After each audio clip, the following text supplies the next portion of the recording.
began, I thought it might be interesting to show you how I plan my bullet journal themes. I saw a video like this on another channel, Cat's Planner, and I found it quite useful thinking through my entire process of deciding on a theme and preparing it and what it's all for. It's important to note that you don't need bullet journal themes and you don't need to decorate your bullet journal. It can often put people off bullet journaling altogether.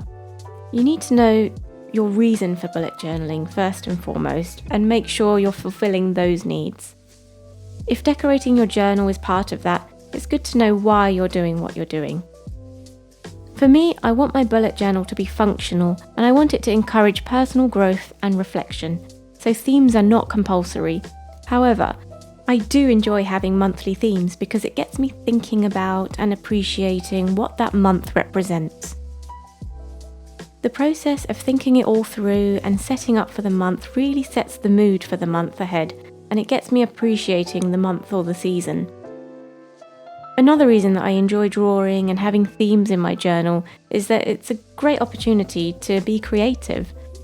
I've never been an artist by nature, especially not the drawing or painting kind, but introducing these things in my journal has slowly helped me appreciate different types of art and taught me how to draw, taught me about design, and taking the time to do those things almost feels like I'm taking the time to live well. Instead of being rushed off my feet, ticking off to-dos, and almost being a slave to productivity, it's nice to have the time to slow down and do something just for enjoyment. So I like to remind myself of this every now and then, so my bullet journal never feels like a chore or a burden. And if some months I really just don't get round to doing a theme or doing anything artistic, that's fine too. My journal can still serve its purpose with just one black pen to help me plan my day, reflect and grow. If I happen to miss a week or a month entirely, I can just pick up where I left off when I'm ready. So on to theme planning. When I first started bullet journaling, I used to recreate themes that I saw on YouTube or Instagram, and then when I started sharing on YouTube myself earlier this year, I started following a slightly different process. I'll be using my October setup to talk you through how I plan the theme. I started by writing a list of anything that came to mind related to the month of October. It wasn't a very long list, I just got a few words out onto the page. Then I just browsed on Pinterest for ideas and inspiration. I like to share my plan with me videos around the 18th of every month, so I start this process early on the month before I plan to share it.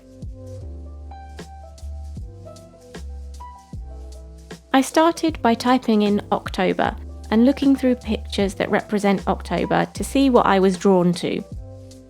I came across some bronze leaves on a black background with October written across it.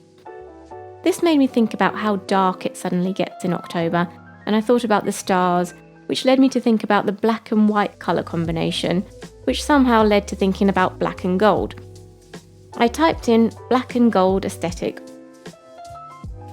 I started seeing decorative borders in gold, sun and moon symbols, zodiac symbols, and it started to get me thinking about spellbooks, and it felt like something just clicked into place. I typed in spellbook designs and started adding images to a new Pinterest board called October Theme Inspiration. I was seeing black cutouts, lots of written text, which just made me think about the pages from an old book. Sun, moon and stars, fancy, intricate borders around the pages. I wanted to combine it with the vintage modern black and gold look, so I went back to the black and gold aesthetic search results and clicked on images of gold borders, which led to a whole new pool of inspiration. And the spellbook started forming in my mind. Next, it was time to look through my supplies and plan out the designs. I got out my black and craft paper notepads, pages from a book that was falling apart. I consoled myself for taking pages out of a book by saying it was at the end of its life anyway, and this was a way to repurpose it and give it a new life. A gold pen and some washi tape. I started by testing out different types of borders that I could use for my theme to find one that I liked the most. and sometimes if there are doodles in my theme, I'd practice a few different ways of drawing them at this stage too. But for this theme, the focus was on the border style and positioning of the craft paper and the book pages and the black paper. I then used this dot grid mastermind desk pad that I was sent from Baron Fig to map out my pages. I used to just use scrap paper for this, but since getting this desk mat, I just love it so much, so it's fully part of my process now. I've shared a link to this in the description below if you're interested. I started by sketching out the October cover page and using a black marker to show where I would stick the black paper, and I used the gold pen for the decorations I had in mind. When I went on to do my quote page next to it, I quickly realised that I wasn't going to be happy with it. The gold border looked like it would be much better going across both pages, like the spellbooks I'd seen online, and generally the two pages just didn't work that well together. I was using craft paper for the October title, and on the other side I was using pages from the book underneath the printed quote. I needed to make it more cohesive, so I tried again. This time putting the black paper across the top of both pages. I then put the gold border across both. I also realised that for this theme I didn't want to use regular cursive font, so I changed it up and used block lettering. I put the ripped out pieces of the book paper behind the October title this time and behind the quote. This felt much more cohesive, and I made a mental note to remember to keep the designs consistent throughout the rest of the spreads. After this point, it was quick and easy drafting the remaining spreads, drawing out where I would put the black paper, the gold border, the craft paper and the book pages. It was also during this process that I realised I wanted to add dots in the corners to give it more of a magical look. My monthly setup generally follows a certain pattern. I have my cover page and a relevant quote. I have my monthly log, and I know I like to include intentions and tasks for the month within it. I have my gratitude log and my simple things list for the month. I then always have a couple of spreads that are relevant at the time. It may be related to the season, like in September I had an autumn favourites list, or it might be something I really need at the time, like writing up my ideal routine. Or it's something related to the theme, so for October I included a spell in my setup. I liked the black square frame with the gold sun and stars that I had on my original cover page, and I came across a few spellbooks that had the sun, moon and stars on the pages, so I decided to try that design again for my self-care spell spread, and next to it I penciled in a spot for a mood board where I planned to cut and stick images to represent the month of October. At this point, I'm not overthinking the designs too much because I'm kind of in the flow of things and I've gotten to grips with what I need to do to keep the theme consistent.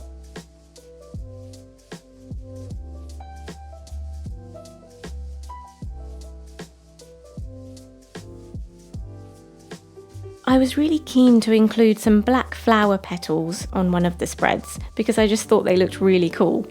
So I did that for my weekly spread and placed the petals on top of the book page that I planned to cut into a circle.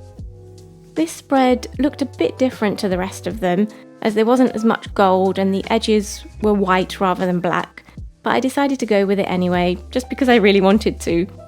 I figured that it still had black and gold elements and part of the ripped up book, so it's still part of the theme. That's the best thing about bullet journaling. You can do whatever you feel like doing, and the creative part of it is for fun and enjoyment, and what you enjoy is personal to you. This approach has worked really well for me, particularly since I started filming my setups. But I appreciate you might not enjoy planning the theme and just want to dive straight into your journal and go with the flow. Looking at what I ended up doing for October, you can see that some of it matched up to the plan, but other parts like my gratitude log ended up being a bit different. I added a quote at the bottom of the page and left some more white space in the middle. I also spotted a different way of decorating my mood board while I was setting up, which appealed to me a bit more, so I changed that design up too. I like having some direction from the plan, but I also like having the freedom to go with my instincts at the time too. Let me know in the comments whether you like planning your themes or whether you like just diving straight in and setting up. I hope you enjoyed seeing what goes on behind the scenes before I film my monthly setups. Thanks for watching, and I'll see you soon.